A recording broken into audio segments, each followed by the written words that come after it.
সারাদিন ঝমঝম করে বৃষ্টি হচ্ছে আর ঘরবন্দি জীবন একটু বিরক্তি লাগে বটে। তবে এমন একটা রেসিপি থাকলে অনেকক্ষণ মন খারাপ করে থাকা যায় না।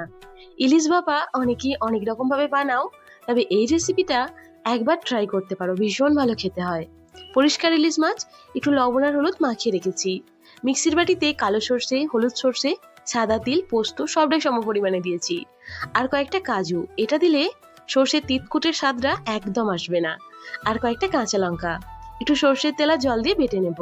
একটা টিফিন বাক্সে একটু বাটা মিশ্রণ আর অল্প একটু লবণ হলুদ মিশিয়ে নিয়ে ইলিশ মাছটা সুন্দর করে সাজিয়ে নিয়ে একটু বাটা মিশ্রণ আবার উপর থেকে দিয়ে বেশ কয়েকটা চেরা কাঁচা লঙ্কা, একটু ঝাল ঝাল বেশি ভালো লাগলে একটু বেশি করেই দিও। আর বেশি করে একটু সর্ষের তেল উপর থেকে দিয়ে কড়াইতে স্ট্যান্ড পেতে জল দিয়ে 30 মিনিট লো ফ্লেমে ইলিশ মাছ ভাপিয়ে নিলেই তৈরি। খাবার আগে আর একটু সর্ষের তেল, ব্যাস, আর কিচ্ছু লাগে না।